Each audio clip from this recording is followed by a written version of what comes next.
트럼프가 지난 3월 4일 날 연방의회 상하원 합동 연설에서 트럼프는 자기가 43일 동안 다른 대통령이 4년 또는 8년 동안 할 일을 했다라고 말을 했습니다. 물론 약간 이제 과장이 섞인 자기 자랑 내지 이제 그 엄청난 홍보이긴 하지만은 사실 트럼프가 지난 50일 동안에 엄청 빠른 속도로 많은 일을 한 것은 사실이다. 저는 그렇게 봅니다. 일단 행정명령을 거의 90개 가까이 했고 또 행정명령과 이 메모랜덤, 보고문 포함해서 대통령으로 할 수 있는 그런 것을 한 400개 이상을 했습니다. 그러면서 이제 트럼프가 지난 3월 10일 날 50일 동안 50개의 승리를 거두었다라고 백악관 홈페이지에서도 밝혔습니다만 국내적으로는 불법 이민 문제라든가 또 펜타닐 문제, 여러 가지 또 DEI, Diversity, Equity and Inclusion 이런 문제에 대한 트랜스젠더 문제도 상당히 많은 해결이 있지 않습니까? 그리고 또 국제적으로도 관세 문제를 가지고 하나의 그 세계적인 진짜 어떻게 보면 좀 나쁘게 말하자면 평지풍파를 일으키고 있는 것이고 세계 질서라든가 국가 간의 관계를 완전히 새로 쓰고 있다. 트럼프가 이제 취임사에서도 자기는 상식의 혁명을 하겠다라고 했습니다만 사실은 미국 국내에서도 대대적인 변화, 거의 혁명에 가까운 변화를 하고 있고 대외적으로도 국제적으로도 사실상 기존의 자유주의 국제질서, 어떤 규범에 기반한 이런 국제질서를 완전히 새롭게 미국의 이익이 가장 우선되는 새로운 국가 질서, 세계 질서를 만들어가고 있습니다. 그래서 사실 트럼프의 지난 52일, 오늘이 53일째입니다만 이것은 혁명의 시기였다. 사실은 이 거친 폭풍과 이 파도가 불어오는 미국 국내와 국제사회에 있어서 그런 시기였다고 판단하고 있습니다. 가장 눈에 띄고 많은 사람들이 경악해야 하는 것은 트럼프가 동맹국들에 대해 가지고 과거에 2차 세계대전 이후에 미국이 세계 질서를 견인하고 세계 질서의 가장 큰 수호자이고 또 창설자였는데 완전히 그것을 파괴하고 있다. 특히 동맹국들을 완전히 돈의 관점에서만 모든 것을 기준을 새롭게 짜고 있기 때문에 매우 위험스럽다라고 많은 사람들이 지적을 하고 있죠. 대표적으로 세계 평화의 가장 주축돌이었던 북대서양조약기구 나토 회원국들하고도 거의 완전히 반목을 하고 있지 않습니까? 그죠?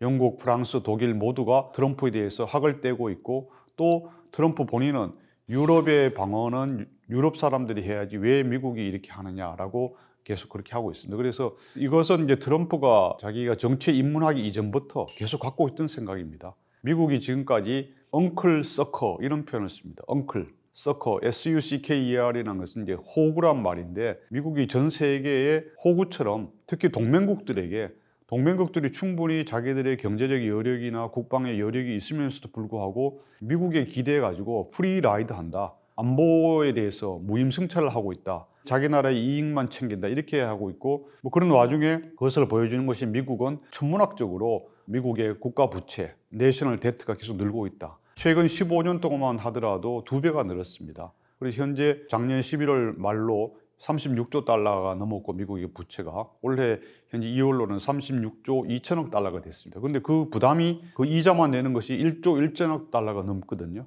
그리고 사실 미국 입장에서는 거의 이러다가는 국가 파산 지경이 된다. 아무리 이제 채권국이라 하더라도 달러를 발행하는 그런 국가라 하더라도 그렇기 때문에 이제 트럼프는 더 이상 이렇게 돼서는 안 된다. 다른 나라들 특히 나토의 유럽 방위를 위해서 GDP 대비 국방비를 지금 2%도 제대로 하는 나라가 30여 개 회원국 중에서 서너 개밖에 안 되는데 이걸 3%로 높여야 된다. 최소한 또 5%로 해야 된다. 계속 기준을 높이고 있고 그죠. 그런데 이거는 이제 유럽에 대해서뿐만 아니라 앞으로 아시아 태평양 지역 국가에 대해서도 마찬가지라고 봅니다. 일본은 거기에 순응을 해서 방위비를 지금 현재 2% 미만인 것을 3%로 거의 2배 정도 높이겠다고 2월 달에 이시바 총리가 가서 미일 정상회담에서 약속을 했거든요. 뭐 그런 식으로 뭐 한국에 대해서도 마찬가지로 방위비 분담이 많이 늘어날 거고 그런 요구가 늘어날 것으로 예상이 됩니다. 그런데 한 가지 주목해야 되는 것은 이것이 트럼프가 진짜 그러면 돈만 아는 진짜 양아치 대통령이냐 또라이 대통령이냐 저는 그것은 전혀 아니라고 생각합니다.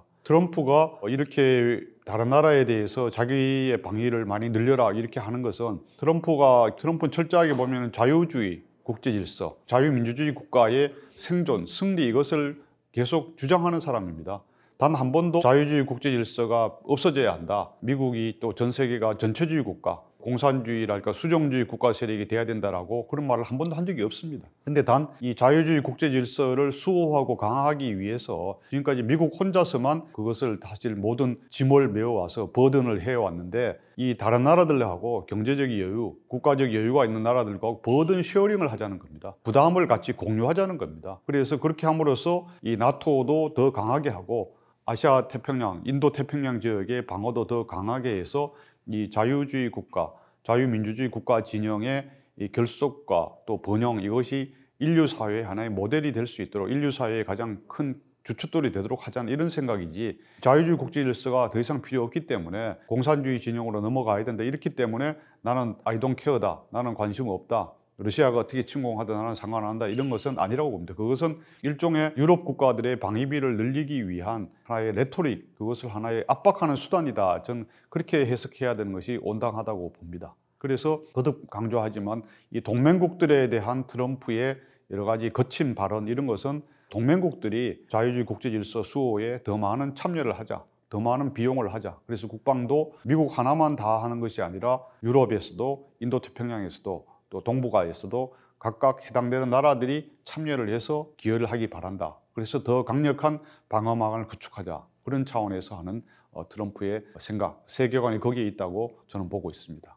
지금 현재 미국이 처해 있는 상황이 너무 안 좋고 또 이러기 때문에 이제 트럼프의 생각은, 트럼프가 가장 큰 미국의 위협 세력으로 꼽고 있는 것이, 실존적 위협으로 꼽고 있는 나라가 중국이거든요. 결국 트럼프의 모든 대외 정책의 앞으로의 초점은 중국에 잡혀 있는데, 아직은 취임한 지 50일 잠깐 넘은 상황에서 지금까지는 중국에 대해서는 거의 터치를 사실 잘 안 하고 있습니다. 물론 2월 달하고 3월 달 들어서 관세를 10%씩 또 15%씩 높이기로 했습니다만은, 그 이외에 현재까지는 트럼프가 보면은 취임 전후로 해서는 미국을 둘러싼 것, 남북 아메리카, 그러니까 캐나다, 멕시코, 콜롬비아, 파나마, 그린란드, 이런 미국 주변을 주로 하다가, 그 이후에는 1월, 2월에 되면서는 중동, 가자 지구라든가 또 우크라이나, 러시아 종전 협상, 이런 데 쪽으로 많은 것을 초점을 옮기고 있습니다.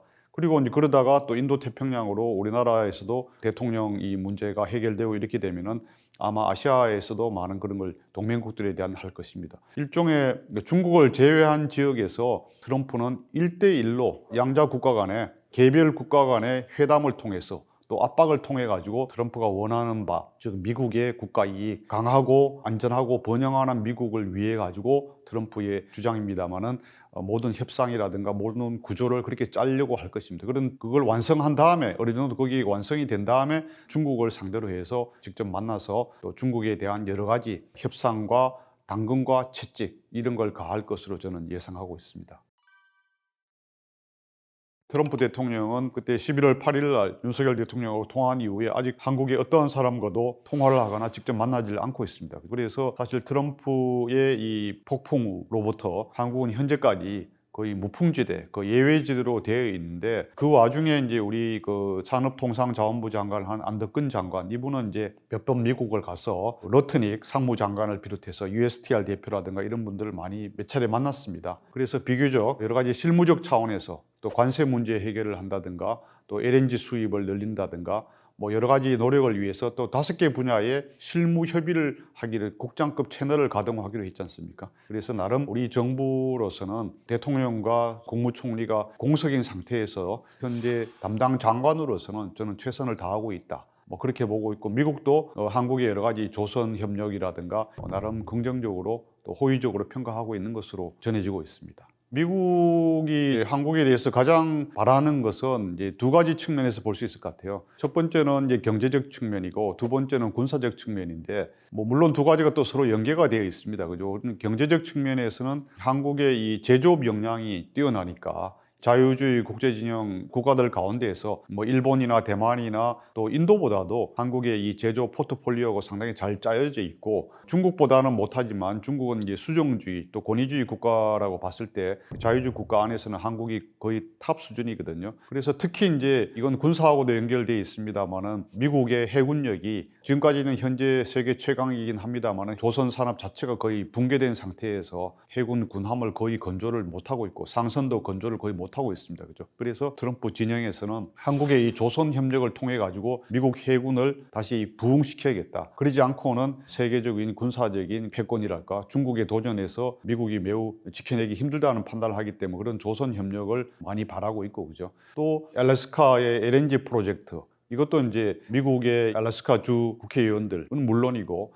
미국 정부에서 이게 앞으로 상당히 미국을 번영하게 만들 아주 중요한 프로젝트다, 이렇게 생각하고 있지 않습니까? 그래서 물론 그게 매우 어려운 작업입니다. 그죠? 거의 뭐 20년 전부터 계속 아이디어로는 나왔는데 꽁꽁 얼어붙어 있는 알래스카 북부로부터 남부까지 1300km의 파이프라인을 이제 건설해야 하는 아주 어려운 작업입니다. 이 작업에 몇십조 원이 드는 거죠. 한 70조 원 정도가 드는 그런 사업이고, 또 이것이 금방 1, 2년 내에 되는 것이 아니라 거의 5년, 10년이 걸릴 수 있는 사업이다 보니까 뭐 엑소 모빌도 출소하고 그랬습니다만은 트럼프 대통령이나 또 트럼프 행정부 입장에서는 이런 어려운 사업을 한국이 같이 해주면은, 일본은 이시바 총리는 지난 2월달 그 미일 정상회담에서 거기를 하겠다는 의향을 적극적으로 밝혔거든요. 한 나라만 하면 매우 위험 부담이 크지만은 일본하고 같이 하고 또 미국 정부에서도 여러 가지 조치를 취해주면 세금 감면이라든가 여러 우대 조치를 이렇게 한다면 충분히 할 수 있는 다국적 프로젝트가 될 수 있습니다. 그래서 미국은 이런 분야에 있어서도 같이 한국의 참여를 바라고 있습니다.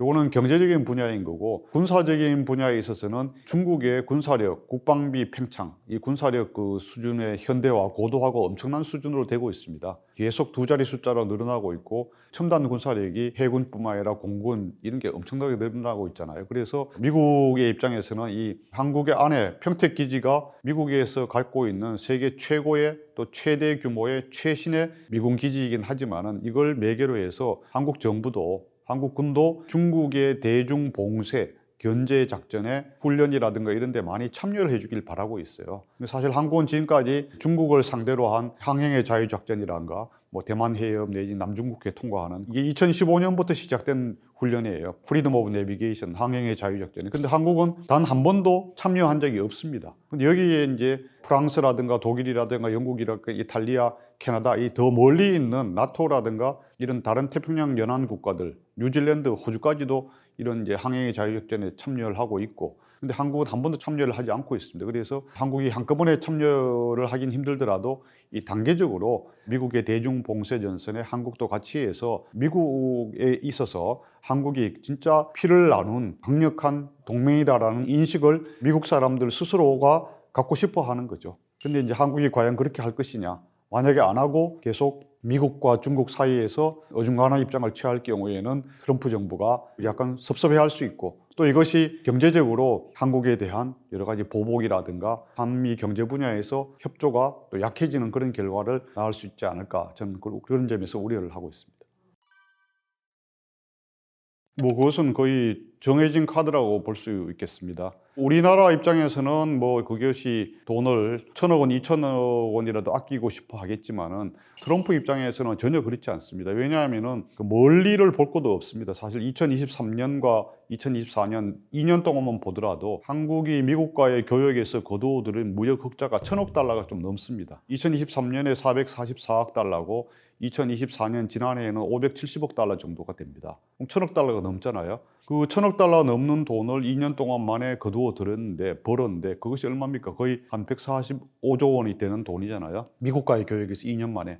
근데 우리나라가 방위비 분담금으로 내는 거는 내년에 1조 5천억 원이 돼요. 2026년에. 지금 1조 4천억 정도입니다. 이거는 트럼프는 계속 한국에 대해서 한국 역시 미국의 도움과 미국이 짜놓은 세계 질서 덕분에 후진국이었던 나라가 이렇게 세계 10위권 경제 대국이 되고, 또 인구 5천만에 국민소득 3만 달러가 넘는 5030인가 3050 나라가 됐잖아요. 그런데 왜 한국이 이렇게 경제적으로 여력이 있는데도 왜 돈을 적게 내느냐? 안보 분야에서 역시 무임승차하고 있는 나라다, 프리 라이딩 하는 나라다라고 트럼프는 계속 그런 생각을 가졌고, 또 한국의 이 주한미군 방위비 분담금을 늘려야 된다고 작년 3월까지 125번 얘기를 했어요. 트럼프 1기 때도 50억 달러로 높여야 된다라고 딜을 하다가 당시 문재인 정부가 협조를 안 하고 그래서 주한미군을 철수하겠다라는 카드까지 꺼냈었어요.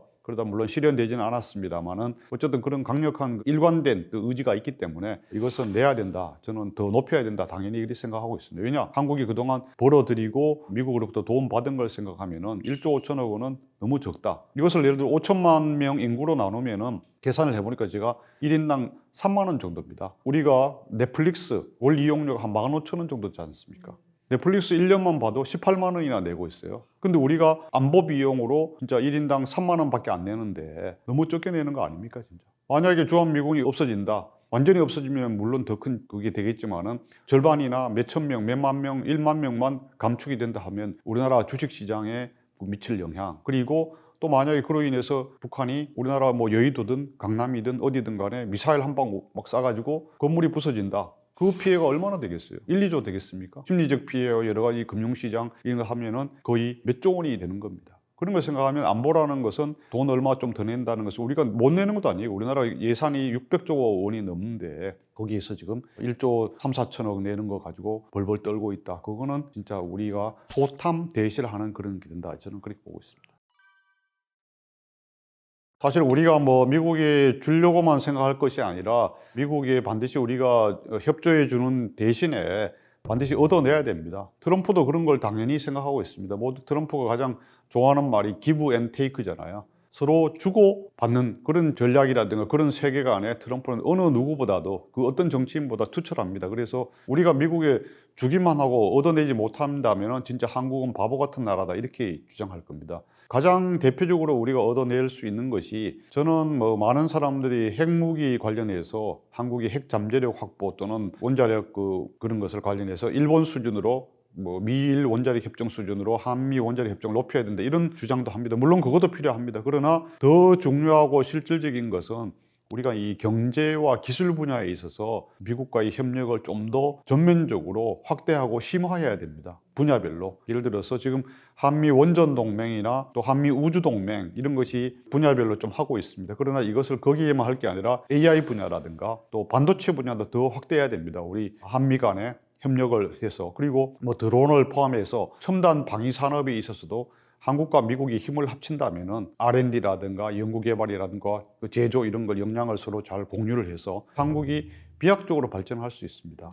그래서 그렇게 됐을 때는 지금 우리나라의 제조업이 원래 세계 1위였던 게 많잖아요. 조선도 그렇고 2차 전지도 그렇고 다 세계 1위였습니다. 반도체도 그렇고. 근데 지금 중국에 의해 가지고 우리나라의 8개 핵심 대표 주력 산업이 그중에 반도체를 제한 7개가 모두 중국에 추월당했어요. 디스플레이도 그렇고. 사실 이렇게 이런 와중에 이게 계속 이런 흐름이 계속된다면은 한국은 거의 중국에 밀려나서 전 세계적인 공급망에서 중국의 하청 공급 기지로 전락할 가능성이 매우 높다고 봅니다. 이것은 모든 여러 전문가들이 이렇게 예상을 하고 있는데요. 이것을 탈피할 수 있는 가장 확실한 카드는 역시 미국하고 협력을 해서, 미국이 원천 기술이라든가 과학기술에서 아주 뛰어난 게 많습니다. 원전을 물론 포함해서 바이오도 그렇고 의학도 그렇고. 그래서 그런 것을 한미 간에, 특히 트럼프 행정부와 우리나라 정부 간에 어떤 깊은 신뢰와 무한한 신뢰가 있어야만 사실 가능한 겁니다. 저는 이것이 우리의 활로다. 그래서 트럼프 2기가 그런 점에서 우리나라의 기회가 될 수 있기 때문에 전면적인 신뢰관계를 구축할 수 있도록 경제 분야 그리고 군사 분야에서도 협력을 점점점 높여야 된다. 또 이 한다면 좀 더 과감하게 베팅을 해야 된다. 저는 그 생각합니다. 예를 들어서 2월 달에 이시바 일본 총리가 트럼프 대통령을 만나가지고 어쨌든 앞으로 당신 임기 동안에 1조 달러를 우리가 투자하겠다 이렇게 말을 했습니다. 사실 1조 달러 쉬운 일이 아닙니다. 우리나라 전체의 한 해 GDP가 1조 7천억 달러잖아요. 우리나라 전체 GDP의 절반 이상을 하겠다고 한 것인데 사실 일본도 그렇게 투자할 만한 여력이 많지는 않다고 봐요. 토요타 같은 데도 미리 많이 가 있고 그러기 때문에. 그런 어쨌든 간에 그런 대단한 큰 선물 보따리를 안겨주는 겁니다. 그리고 우리도 방위비 분담금, 일본의 자체 방위비를 GDP 대비 지금 1. 몇 %인 걸 3% 정도로 100% 높이겠다. 그런 과감한 제안을 해서 트럼프를 일단 만족시켜야 됩니다. 아, 트럼프가 봤을 때 진짜 한국 대단하다. 우리가 생각지도 못한 이런 과감한 제안도 하고 우리를 도와주려고 하는구나. 한국은 고마운 나라구나. 이런 생각이 들도록 해야 됩니다. 그래야만 우리도 다른 분야로도 협력을 늘릴 수 있고, 또 관세를 다른 나라에 10%, 20% 하던 걸 우리는 5% 할 수 있고, 또 더 낮춰서 무관세 품목도 만들 수가 있는 거죠.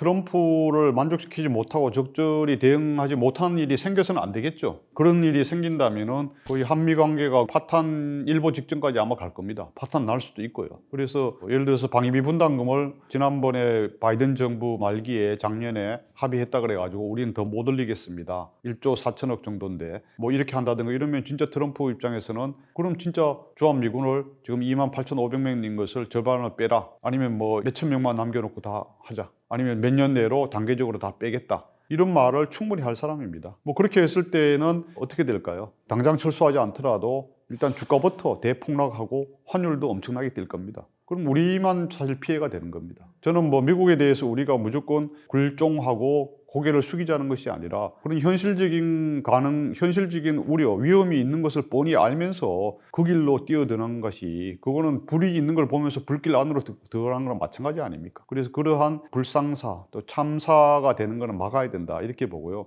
그리고 그뿐만 아니라 사실 한미 관계가 더 악화되고 그러면 우리는 결국 그 중국 쪽으로 가게 되는데 중국이 과연 한국을 미국 이상으로 우리를 대우해 줄 것이냐 그런 나라인가요, 중국이요? 저도 예전에 이제 홍콩에서 한 4년 근무하고 그래서 중국에 대해서 지금도 계속 관심을 가지고 보고 있습니다만은 사드 터졌을 때 그리고 지금까지도 중국이 한국을 대하는 것을 보면은 정치적인 독립이나 한국의 주권은 물론이고 경제적으로도 우리가 세계 1등 안 하고 너들 할 수 있는 걸 몇 개 떼줄게 이럴 나라가 절대 아닙니다. 자기들 인구도 많고 그러기 때문에 실업률도 있고 해서 다 모든 것을 자국 우선주의 중국 역시 자국 우선주의로 모든 걸 하고 한국은 나머지 남은 진짜 잔반 찌끄레기라고 그러죠. 그런 거 처리하는 정도로 할 것이고 지금 알리, 테무, 쉐인 이런 거 얼마나 많습니까? 다 사실 한국이 결국은 중국 제품과 중국의 논리, 중국의 원칙에 의해서 종속되는 사회가 될 것입니다. 대표적인 게 홍콩이 그렇잖아요. 홍콩에서는 절대로 홍콩의 민주화, 홍콩의 독립을 주장하는 정치인이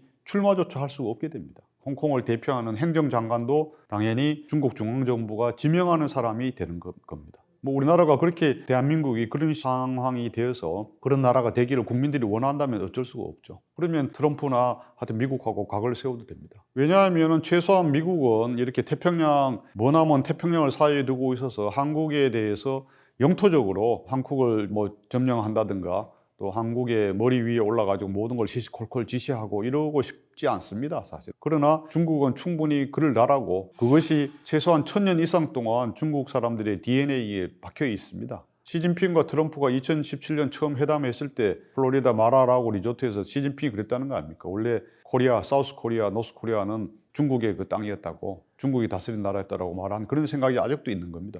그렇게 한국을 자기 나라 영토로 생각하고 속국 다르시 하는 나라와 거기에 굴종하고 있는 것이 현명한 것인지 물론 그 중국하고 사이를 일부러 나쁘게 할 필요는 없습니다. 그죠? 중국하고 좋은 사이를 유지하면서 현명하게 유지하면서 그래도 무게 중심을 확실하게 미국에 두고서 우리의 경제적 이익 그리고 안보적인 우리의 주권, 독립 이것을 확보하기 위한 노력을 하는 것이 더 현명하지 않나요? 일단 경제적으로 우리가 이제 뭐 안미 경중이다 해서 1992년 한중 수교 이후에는 중국에서 많은 이익을 얻었습니다만은 이제 중국은 2023년부터 한국에게 무역 적자를 주는 나라가 됐잖아요. 우리가 중국의 모든 제품들이나 또 심지어 부품 소재 이런 것까지 경쟁력이 높아져서 중국은 우리가 중국하고 교역을 많이 하면 할수록 사실 우리 적자만 많이 늘어나는 구조가 돼 있어요. 근데 트럼프의 미국하고 사이가 좋아진다. 지금도 나쁘진 않습니다만 더 좋아지고 한국이 미국의 진짜 클로즈 엘라이 사람으로 치면 일론 머스크 같은 트럼프의 퍼스트 버디 최고의 친구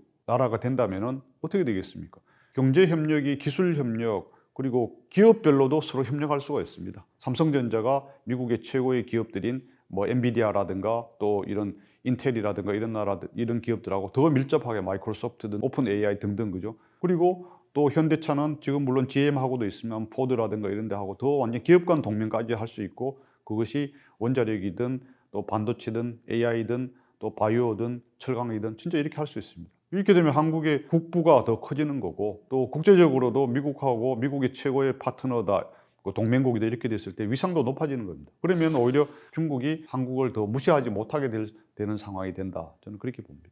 그래서 거듭 말씀드리지만 중국하고 일부러 척질 필요는 절대 없습니다. 그러나 우리가 현명하게 잘 대응을 해서 미국과 같이 파트너가 돼서, 트럼프가 미국의 번영 황금시대 이런 말을 했지 않습니까? 골든 에이지 오브 아메리카였는데, 사실은 트럼프 4년 동안 한국도 골든 에이지 오브 코리아를 만들 수 있다, 그렇게 그런 또 만들어야겠다라는 목표라 비전을 가지고 하면은 우리가 못할 것이 없다, 저는 그렇게 봅니다.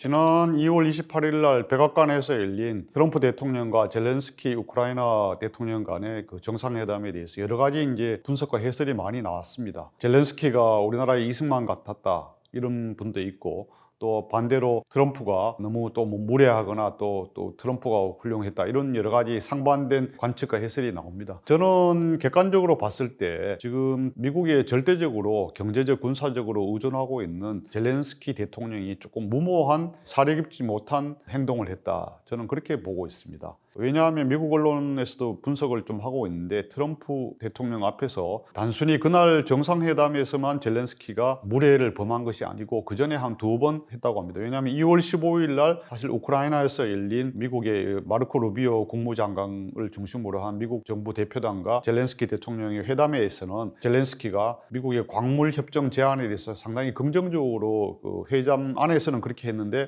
나중에 발표할 때 그걸 뒤집어서 거꾸로 자기들은 수용할 수 없다라고 부정을 했다고 합니다. 거기에서 미국 사람들이 상당한 불쾌감 내지 배신감을 느꼈고, 또 두 번째가 이제 복장의 문제였는데, 미국은 여러 가지 외교 경로를 통해 가지고 그래도 국가 간의 정상회담이고 TV 카메라도 있으니까 정장을 입고 오면 좋겠다라고 얘기를 했는데, 젤렌스키가 끝까지 그것을 듣지 않고서 사실은 결례를 했다고 합니다. 그래서 방송에도 많이 나왔습니다만은, 트럼프 대통령이 백악관 앞에서 젤렌스키가 올 때까지 기다리고 있어서 창문을 열고 젤렌스키가 내리자마자 트럼프 대통령이 한 말이 그겁니다. 오늘은 복장을 제대로 멋있게 입고 왔네요, 이런 식으로 말을 했는데, 그것은 외교적인 표현이고, 우리가 다르게 말하면 정장을 입고 오길 바랐는데 왜 이렇게 입었어요? 이런 말이나 마찬가지인 것입니다. 그리고 또 세 번째가 회담장에서 전체 50분 회담을 하면서 마지막 10분 동안에 벤스 부통령이 미국에 대해서 먼저 고맙다는 말을 해야 되는 거 아니야 라고 이렇게 저렇게 얘기를 하니까, 거기에 대해서 아니 당신은 무슨 외교를 뭐 하려고 하느냐, 이런 식으로 사실은 반박을 했습니다. 그거는 그로 인해 가지고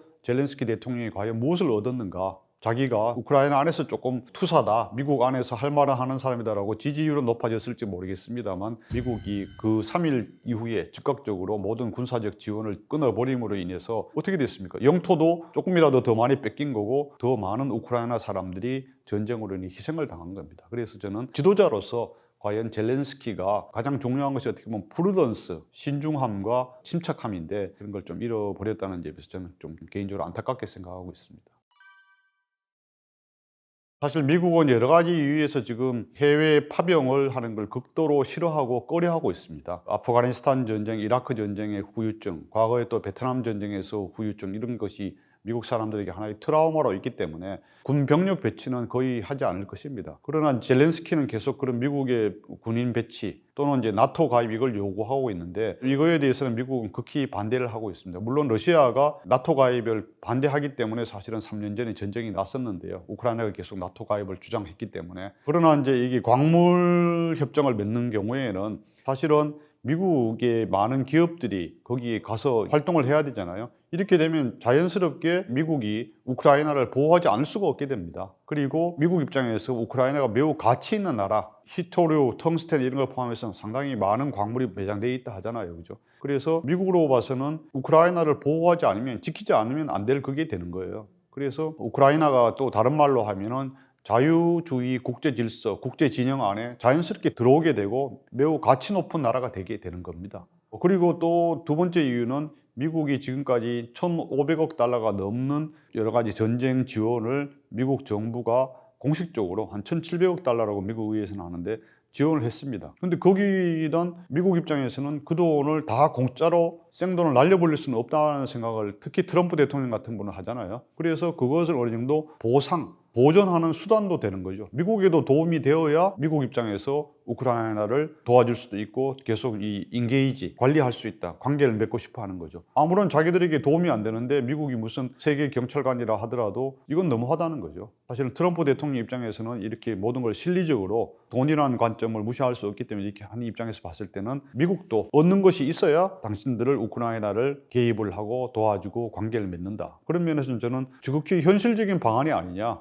또 창의적인 방안이다. 저는 그렇게 보는 거죠. 뭐 저뿐만 아니라 많은 미국 내 전문가들이 이렇게 보고 있는데 우리나라에서는 이 트럼프에 대해서 비판적인 시각들 그런 언론의 보도만 계속 하니까 트럼프가 진짜 너무 욕심을 내는 거 아니냐. 그런데 미국이 처한 상황을 보면은 그럴 수밖에 없어요. 그걸 인정을 하고서 해야지 무슨 미국이 전 세계 뭐 돈을 공짜로 아무리 달러 찍어내는 발권 국가라 하더라도 돈만 퍼주는 나라입니까? 그런 시대가 지났어요. 트럼프의 등장은 미국이 돈만 찍어주는 나라가 아니다. 도와주기만 하는 나라가 아니다라는 것을 명백하게 전 세계에 알리는 거고 또 미국 사람들이 그런 대통령을 뽑았다는 것은 미국 사람들도 그런 것을 원하지 않는다는 거예요. 과거처럼 바이든 정부처럼 또는 다른 과거의 미국 정부처럼 외국에 가서 툭하면 전쟁해주고 툭하면 뭐 해주고 미국은 계속 빚이 늘어나고 남 좋은 일만 해주고 다른 나라들은 예를 들어서 영국, 프랑스, 독일 다 돈 많으면서 아주 폰만 잡고 있고 자기들은 팔짱 끼고 구경만 하고 있고 그거는 더 이상 안 하겠다는 걸 트럼프 대통령이 미국 사람을 대표해서 선언을 하고 그렇게 독트린을 만들어서 지금 세계 질서 새로 쓰고 있잖아요. 그럼 그걸 인정을 하고 받아들여야죠. 뭐 이걸 광물 협정을 받아들이지 않고 그러면은 트럼프 대통령이 3일 만에 모든 군사적 지원을 중단했잖아요. 그죠? 그러면 어떻게 됩니까? 우크라이나가 모든 것을 군사적 장비라든가 또 심지어 이 드론 같은 경우도 일론 머스크가 하는 스타링크 거기에 이제 접속돼 가지고 그렇게 해야 정확성도 있고 제대로 하는데 모든 걸 끊어버리면은 전쟁에서 지는 거는 물론이고 아무리 오래 전쟁을 하더라도 서너 달 만에 우크라이나 자체가 전쟁을 수행할 수 없게 된다는 거죠. 뭐 그런 현실적인 상황에서 어떻게 하겠습니까? 그때 당시에는 젤렌스키 대통령이 뭐 박차고 나왔는지 쫓겨났는지 간에 트럼프 앞에서 할 말을 하고 뭐 목소리를 높이고 그래서 좋았을지 모르겠습니다만은 나오는 순간에 뼈아프게 후회를 했을 것입니다. 몇 차례나 지금 사과한다고 미국에 미안하다 그러고 미국에 고맙다 그러고 또 트럼프 대통령 앞으로 사과한다는 친서까지 보냈지 않습니까? 저는 그럼으로 인해서 열흘 이상 우크라이나에서 많은 전쟁 비용과 또 많은 전쟁으로 인한 사상자가 발생하고 또 그렇다고 해서 우크라이나의 어떤 국제적 위상이 높아진 것도 아닙니다. 젤렌스키만 잠시 쇼했을 뿐입니다.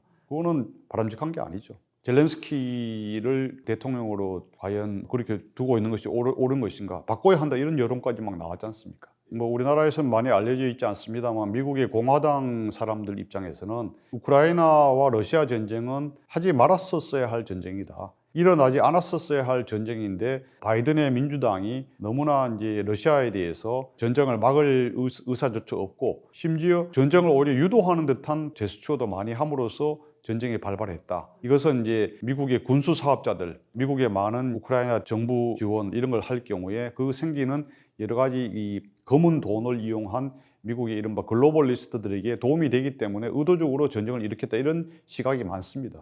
우크라이나를 지켜줄 만한 전략적 가치나 지정학적 가치가 사실 별로 없다고 트럼프와 공화당은 판단을 하고 있어요. 그렇기 때문에 지금 대통령 선거 전에도 우크라이나 전쟁을 빨리 끝내겠다는 제안에 대해서 많은 사람들이 70~80%가 찬성을 했고 최근에 3월 초에 이루어진 여론조사에서도 보면은 77%가 트럼프 전 대통령의 러시아 우크라이나 전쟁 종전 협상 노력을 지지한다라고 말했을 정도로 국민들의 평가가 매우 높습니다. 가장 큰 이유 중에 하나는 또 트럼프 입장에서는 지금 중국의 가장 큰 경쟁 상대, 위협 상대죠. 실존적 위협 국가는 중국이라 보고 있는 겁니다. 왜냐하면 미국 GDP의 70% 가까이를 차지하고 있는 게 육박하고 있는 것이 중국이고 러시아는 10%가 안 됩니다. 한 6 내지 7%밖에 안 됩니다. 미국의 국력 대비 10%도 안 되는 러시아를 상대로 해서 모든 에너지를 거기에 쏟고 엄청난 전비, 전쟁 비용을 1,000억 달러든 뭐 2,000억 달러든 간에 계속 그 우크라이나 지원해 주고 있는 것이 과연 미국의 국익에 도움이 되느냐? 상식적으로 미국 사람이 보더라도 말이 안 되는 거 아닙니까? 그 사이에 중국은 러시아하고 동맹 계속 그 강화하면서 영향력도 높이고 국방력, 경제력을 다 키우고 있는 와중인데 그런 입장에서 같은 백인이고 같은 서양 근대 문명이라는 동질성을 매개로 해가지고 중국과 러시아의 이 밀착 관계를 끊으려고 하는 거죠. 냉전 시대에 소련을 붕괴하기 위해서 1971년에 키신저의 중국 방문을 해서 어떻게 됐습니까? 미중이 힘을 합쳐가지고 소련을 견제해서 소련을 냉전에서 붕괴시켰잖아요. 지금은 그로부터 50년이 지나서는 역키신저 전략이라고 하는데, 트럼프는 미국하고 러시아가 힘을 합쳐서 같은 파트너가 되어서 비서양, 비근대 문명인 중국의 시진핑 정부, 중국을 이렇게 격퇴하려고 하는 그런 걸 하고 있다. 그래서 뭐 EJ 전략이라고도 합니다만은 트럼프의 원래 생각은 그쪽에 많이 있죠. 그러니까 국내적인 이유와 또 국제적인 차원, 그 두 가지에서 설명이 될 수 있겠습니다. 트럼프는 그것이야말로 내가 진짜 원하던 바다 이렇게 말할 것입니다. 왜냐하면 트럼프는 계속 얘기하는 것이 유럽의 국방, 유럽의 방위는 유럽 국가들이 책임져야 한다 이런 얘기를 했지 않습니까? 계속 이렇게 광물 협정이라든가 아니면 더 이상 지원 못하겠다라고 이런 얘기를 하고 그러니까 어떻게 됩니까? 젤렌스키가 영국의 스타머 총리, 뭐 또 프랑스 마크롱 대통령, 독일 총리 이런 사람 만나가지고 도와달라 이렇게 하니까 좋다. 우리들이 뭘 하겠다 그래서 엊그저께 3월 11일 날 파리에서 30개국 나토 회원국 국가의 군 대표들이라든가 합참의장 이런 사람들이 다 모여서 회의를 했습니다. 그래서 우크라이나 전쟁이 정전되더라도 어떻게 우리가 할 것인가, 평화유지군을 창설해서 30개국이 얼마나 해서 그걸 평화를 유지하자 우크라이나에. 그리고 독일이라든가 프랑스, 영국의 국방비를 대폭 높이자. 갑자기 높일 수 없으면은 특별한 펀드를 만들어서라도 국방 무기도 만들고 그거를 방위 산업도 더 육성하겠다. 이렇게 자기들끼리 합의를 하고 계속 그런 보도가 나오고 있습니다. 이건 트럼프가 진짜 원하는 바죠. 부디 우크라이나 문제를 미국에 모두 의존하지 말고 유럽 사람들이 하기를 바란다. 만약에 나토 회원국들이 그렇게 한다면은 트럼프도 완전히 나토를 떠나지 않고 나토에 대해서 미국이 하는 부담이나 이런 건 조금 줄이겠습니다만 더 강화된 나토가 되는 것이죠. 저는 바람직한 방향이라고 보고 있습니다. 당신네들이 주된 책임을 지고 미국도 과거의 동맹국들 자유와 민주와 인권을 옹호하는 가치관이 같은 나라로서 미국이 적절한 역할은 계속하겠다. 분명히 그런 얘기를 할 것입니다. 프랑스는 이제 과거에 전통적으로 1950년대, 60년대에도 샤를르 드골 대통령에서 프랑스의 영광이니 프랑스 제국의 자기들의 독자성을 많이 일단 겉으로는 외교적으로는 많이 주장을 해왔습니다. 지금의 이제 마크롱 대통령이 그 유럽에서 거의 유럽 대륙에서는 독일도 못 가진 핵무기를 갖고 있으니까 그것을 가지고 핵우산을 하겠다라고 많은 그걸 하고 있는데 일종의 하나의 뭐 제스처인 거죠. 그리고 그거는 외교적인 자기들의 어떤 도덕적 우위 또 그리고 국방력의 그거를 상대적으로 프랑스는 원전 산업도 강하니까요. 그죠? 그런 건데 그 자체가 뭐 나쁘다고 이렇게 볼 수도 없고 당연히 뭐 프랑스로서는 자국의 어떤 국익 또는 국가적인 그 명예 이런 걸 위해서 당연히 할 수 있는 발언이라 생각되고요. 또 프랑스가 이제 유럽에서의 이제 각국의 군사 무기 구입도 유럽 제품을 하자. 그래서 그것도 역시 프랑스가 방위 산업도 많이 세거든요. 사실은 한국보다 더 역량도 있고 더 우수하지 않습니까?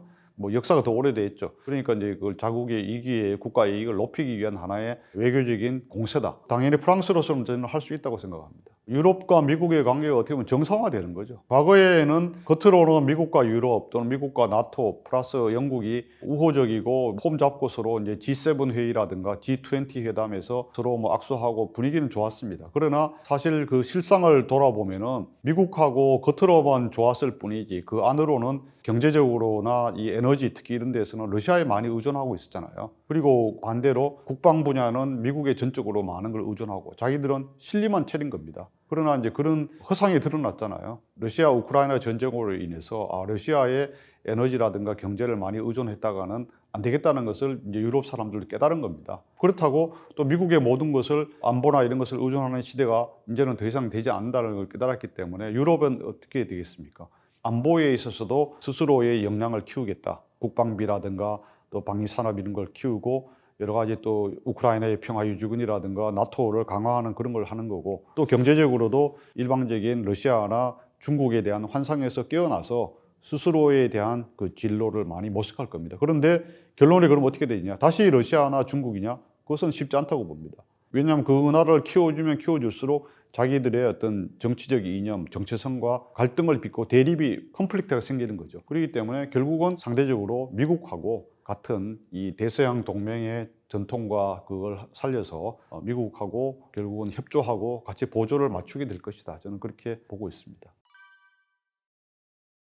트럼프는 세계 정치, 세계 질서를 새롭게 쓰려고 하고 있습니다. 미국에서도 국내적으로도 일종의 레짐 체인지를 하고 있습니다만 그거는 논외로 하더라도 국가 간의 관계를 새롭게 써서 지금까지는 미국이 많은 걸 희생하고 부담을 일방적으로 많이 했는데 그런 엉클 서커의 시대를 끝내겠다는 거잖아요. 이제는 미국이 더 많은 것을 미국 최고 우선에 의해서 아메리카 퍼스트, 메이크 아메리카 그레이트 어게인을 위해서 노력하겠다는 것이 트럼프가 미국 국민들하고 약속한 사항이고 또 미국 국민들이 트럼프에게 명령을 한 겁니다. 그걸 위해서 트럼프는 노력하고 있을 뿐입니다. 그런데 그걸 실현하기 위한 가장 좋은 방법이 트럼프는 관세라고 보는 거죠. 나에게 있어서 가장 아름다운 말이 테리프, 관세다 이런 말을 트럼프는 늘 하잖아요. 근데 왜 그러냐? 관세가 여러 가지 다목적 효과가 있는 카드인 거죠. 첫 번째가 관세를 높임으로 인해서 이제 미국의 국가 재정, 레버뉴가 높아지는 효과가 있어요. 그죠? 그러면은 트럼프의 생각은 뭐냐면은 트럼프가 대선 공약에서 말한 걸 보면 미국 국민들에 대한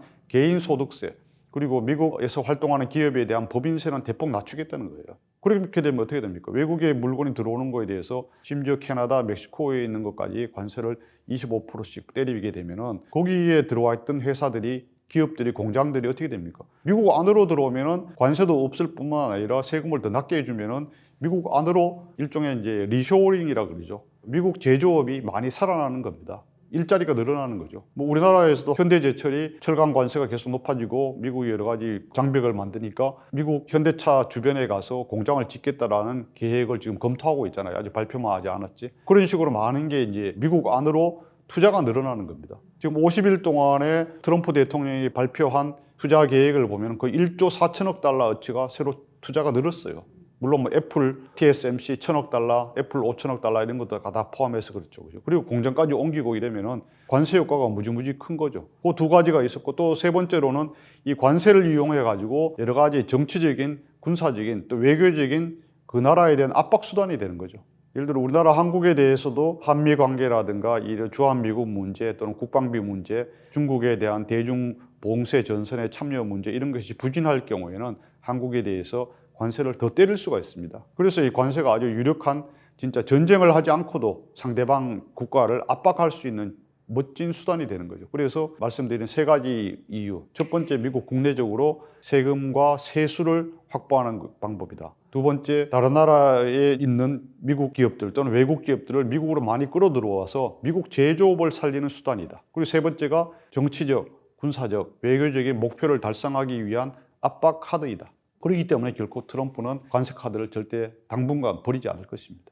중국은 지난 2월달, 3월달에 트럼프가 10%씩 때리니까 여기에 대해서 계속 연구를 할까 준비를 많이 했죠, 사실은. 왜냐하면 2017년 취임한 트럼프 대통령이 그 다음 해부터 중국산 수입 제품에 대해서 엄청난 관세를 때렸잖아요. 2,500억 달러어치 이런 걸 했었는데 트럼프가 당선될 걸 대비해가지고 중국은 나름 치밀한 대비를 해서 특히 이제 2월달, 3월달 하자마자 중국은 기다렸다는 듯이 미국산 농산물 뭐 이런 데 대해서 10% 또는 15% 관세를 매기고 또 미국의 어떤 군사 방위 산업에 대해서도 10개 군데 제재를 하고 뭐 이런 식으로 했습니다. 그죠? 특히 이제 농산물에 대해서 이런 걸 한 거는 공화당 트럼프의 지지 기반이 미국 중서부 지역에 있기 때문에 이 농산물을 관세를 때릴수록 미국 농부들, 미국의 공화당 지지층들이 타격을 받을 것을 겨냥을 한 것이죠. 뭐 그 캐나다도 마찬가지로 여러 가지 보복 관세, 맛 관세, 뭐 상계 관세라고 이제 그거를 시도를 했죠, 그죠? 그런데 중요한 것은 사실은 중국은 워낙 덩치가 크고 대비도 많이 하고 그랬기 때문에 또 미국에 대한 의존도가 상대적으로 다른 나라보다 낮죠, 그죠? 그러나 캐나다, 멕시코 이런 데는 크게 미국에 대비해서 경제적 규모도 다르고 이렇기 때문에 취약하잖아요, 그죠? 그런데 여러 나라들의 대응 방향 가운데에서 가장 바람직하게 잘 대응한 모범 사례는 사실 멕시코라고 볼 수 있을 것 같습니다. 멕시코의 그 클라우디아 쉐인바움 여성 대통령, 멕시코 역사상 최초의 여성 대통령인데 이분은 작년 10월에 대통령에 취임을 했는데 하여튼 최근에 지지율이 멕시코 안에서 85%까지 올라갔잖아요. 트럼프 대통령이 1, 2월 계속 멕시코, 캐나다에 대해서 관세 압박, 그리고 펜타닐, 마약 이런 걸 단속, 그리고 불법 이민자, 불법 입국자 단속 이런 걸 요구를 했는데 어쨌든 이 쉐인바움 여성 대통령은 두 차례 모두 트럼프가 관세 25%씩 얘기를 했다가 다 이것을 연기시키고 무산을 시켰습니다. 그래서 지금 현재 멕시코에서 그냥 국민 대통령 진짜 엄청난 인기를 모으고 있죠. 근데 이분이 어떻게 했느냐 그러면은 이 트리도 총리나 다른 나라들과 달리 아주 냉정하고 합리적으로 트럼프의 생각을 잘 읽고서 대응을 잘한 것이죠. 예를 들자면은 트럼프가 최근에도 당신네들 아직도 펜타닐 마약 단속이 부족하다, 불법 입국자 부족하다 그러니까 구체적인 통계를 딱 제시를 해가지고 트럼프에게 보여줬어요. 그리고 전화 통화도 하면서 이분이 멕시코의 좋은 대학을 졸업한 다음에 버클리 대학에서 환경공학 석사 박사를 했어요. 영어도 아주 잘해요. 그러니까 통역을 멕시코 말로 하다가 통역이 어떻게 끊어지니까 영어로 다 자기가 직접 설명을 했어요. 트럼프 끝나고 나서 당신 너무 훌륭하다. 플랜디드, 그레이트 대통령이다 그러면서 진짜 이거는 너무 만족스러웠기 때문에 불법 이민 문제도 그렇고 펜타닐 문제도 그렇고 충분히 이해하게 됐다면서 트럼프가 순순히 이 사람을 인정하고 이렇게 했지 않습니까? 진짜 이거 싸우지 않고도 이기는 국가 이익을 지키는 그런 대통령, 그런 지도자가 되어야죠. 그리고 이것은 이제 셰인바움 대통령이라는 사람이 이제 미국에 대한 논리를 많이 알고 미국 사정을 알고 또 트럼프에 대한 이걸 대응팀을 이분이 대통령 되자마자 만들어서 계속 준비를 했다고 합니다. 그냥 갑자기 그냥 트럼프가 겁이 나서 쫄아서 대응을 안 하고 순응한 것이 아닙니다. 트럼프에 대해서는 맞서 싸워봤자 득되는 것이 하나도 없고 이렇게 현명하고 지혜롭게 해야 된다는 것을 클라우디아 셰인바움 멕시코 대통령이 현재 보여주고 있습니다. 트럼프가 계속 최근에 이 관세에 있어서 오락가락하지 않습니까? 그죠? 캐나다에 대해서도 25% 하겠다. 또 연기했다가 온타리오 주지사가 또 미국으로 보낸 전력에 대해 할증 요금을 내니까 그럼 25% 더해서 50% 하겠다 했다가 또 하루도 안 돼서 그건 없던 일로 하자. 물론 이제 하워드 러트닉 상무장관이 그 온타리오 주지사하고 통화해서 그런 결과입니다만은 뭐 이런 식으로 워낙 오락가락하기 때문에 오락가락한다는 자체는 트럼프의 목표가 꼭 관세를 높이자는 게 아니다라는 걸 보여주는 거죠. 사실은 국가적인 피로도, 국가적인 에너지 낭비, 국력 낭비를 막으려면은 트럼프가 원하는 것이 무엇이냐 그것을 잘 알고서 서로 기분 좋게 해줘야 더 좋은 결과라든가 협상의 여지가 생기는 겁니다. 제가 이제 그래서 클라우디아 셰인바움 대통령의 대응이 훌륭하다는 것이고 제가 늘 강조하는 것이 트럼프를 잘 알아야 우리나라에 도움이 된다라고 하는 것도 그런 맥락인 것입니다. 트럼프가 그리는 세상, 트럼프가 꿈꾸는 세계가 상당히 명확하게 나와 있습니다. 트럼프의 여러 가지 발언과 그동안의 행적, 인터뷰 이런 걸 보면은 또 트럼프 스타일을 보면은 근데 그거는 전혀 생각하지 않아야 하고 트럼프가 거짓말을 한다. 예를 들어 뭐 우리나라의 주한미군이 28,000명이 아니고 4만 명이다. 또는 우크라이나에 전쟁 지원한 것이 트럼프는 3,500억 달러고 했는데 그게 아니고 1,700억 달러다. 두 배나 높였다. 뭐 숫자가 틀렸다. 이런 거 백날 얘기해봤자 소용없는 겁니다. 트럼프는 그것이 자기가 숫자를 늘리고 과장하는 것은 자기 오랜 습관이고 자기 트럼프만의 어떤 하나의 정치적인 DNA입니다. 트럼프는 1987년 자기 41살 때 쓴 거래의 기술 아트 오브 더 딜에서 어떻게 말을 했냐면은 자기의 어떤 여러 가지 방법 중에 하나가 트루스풀 하이퍼볼이란 말이 있습니다. 진실로 가득 찬 과장이다 이런 말이 있습니다. 자기 원하는 목표 이걸 달성하기 위해서 가식이 없는 그러니까 악의가 없는 과장을 자기는 사용한다는 겁니다. 악의가 없는 과장을 사용하는 것이 더 효과적으로 자기는 여러 가지 자기 의도하는 협상에서 성공을 하고 승리를 거두기 위한 방법이다 이거예요. 사실 그래서 여러 가지 이제 숫자를 부풀리기도 하고 예를 들어서 알래스카의 파이프라인 LNG 프로젝트가 트럼프 대통령은 3월 4일 그 국회 합동의회 연설에서 이거는 수조 달러가 들어가는 사업이다 이렇게 말을 했어요. 실제 그렇게 되나요? 한 70조 원 되는 사업인 것이지 한국 돈으로 했을 때 그냥 억 달러로 했을 때는 한 400억 달러 정도 되는 사업이에요. 거기다 또 오라미 몇 개 더 붙여서 이거는 수조 원대 프로젝트라고 하는 건데 그런 거 보면 다 트럼프 또 이것도 틀렸네 저것도 틀렸네 한국 사람들이 지금 한국 언론에서도 계속 그런 비판을 하는데 그거는 결국은 뭐냐 하면은 나는 트럼프의 특성이나 트럼프라는 사람에 대해서 하나도 몰라요. 나는 트럼프를 전혀 모르는 바보입니다. 라고 말하는 거는 전 똑같다 이렇게 생각하는 겁니다. 트럼프가 그렇게 말하는 거는 트럼프의 의도가 어디에 있구나. 그걸 알면은 우리가 차분하고 냉정하게 대응해서 그래 당신 원하는 이런 거니까 나는 이걸 주고 나는 내 원하는 것 이것도 같이 받겠다. 이렇게 하면 트럼프가 당신 you are really smart guy 이렇게 말하는 것이지 이거 트럼프 대통령 우리는 주한미군이 28,500명이 있어요. 4만 명 아니에요.